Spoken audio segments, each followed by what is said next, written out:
வேகமா ஓடிட்டு இருக்கிற இந்த உலகத்துல பயணம் செய்யற எல்லா மனுஷங்களுக்கும் ஏதோ ஒரு தேடல், கனவுகள், லட்சியம், ஆசைன்னு பிரபஞ்சத்துல இருக்கிற ஒவ்வொரு மனுஷனும் தினமும் ஓடிட்டு தான் இருக்கான். ஆனா எல்லாருக்கும் எல்லா கனவும் நிறைவேறுதானா? நிச்சயமா இல்ல. ஏன்னா குடும்பத்துல கணவன் மனைவிக்குள்ள நிறைய பிரச்சனை, குழந்தைங்களுக்கு நல்ல கல்வி, சொந்த வீடு வாங்க கனவு. ஆனா இதெல்லாம் நிறைவேற நிறைய தடை. சொந்தமா தொழில் தொடங்கணும், அப்படி தொடங்கினாலும் அதுல ஏமாற்றம், மிகப்பெரிய நஷ்டம், அதுல பண இழப்பு, மனச்சோர்வு. உங்க வாழ்க்கையில எந்த முடிவு எடுத்தாலும் பிரச்சனை, சரியான வருமானம் இல்ல. எல்லாத்தையும் விட கடவுள் நமக்கு தரக்கூடிய மிகப்பெரிய சொத்து குழந்தை வரும். அந்த வரம் ஒரு பொண்ணுக்கு கருவுல சுமக்கலன்னா எந்த பின்னாலையும் அதை நிச்சயமா தாங்கிக்க முடியாது. நம்ம வாழ்க்கையில எவ்வளவு உழைப்பு, கடவுள் மேல பக்தி இருந்தாலும் பிரபஞ்சத்துல சில துஷ்ட சக்திகள் தான் எல்லாத்துக்கும் தடைக்கு காரணமா இருக்கு.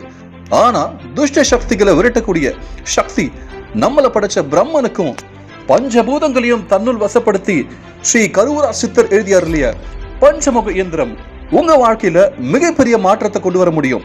உங்க வீட்டுல இருக்கிற துஷ்ட சக்திகளை விரட்டி அடிக்க முடியும். அப்பதான் உங்க வீடு சுபிக்ஷமா மாறும். உங்க வாழ்க்கைக்கு தேவையான தனம், கல்வி, வீடு, குழந்தை பாக்கியம், சொத்து பிரச்சனை, கணவன் மனைவிக்குள்ள ஒற்றுமை, எல்லாத்துக்கும் ஒரே தீர்வு பஞ்சமுக இயந்திரம். இதை வாங்கி உங்க பூஜை அறையில வச்சு நம்பிக்கையோட பிரார்த்தனை பண்ணுங்க. நீங்க நினைக்கிற எல்லா விஷயங்களும் நடக்கும், கைகூடி வரும். உங்க வாழ்க்கையில மிகப்பெரிய மாற்றத்தை கொண்டு வரும். நம்பிக்கையோட இந்த பஞ்சமுக இயந்திரத்தை வாங்குங்க. இனி உங்க வாழ்க்கையில எல்லாமே வெற்றி தான்.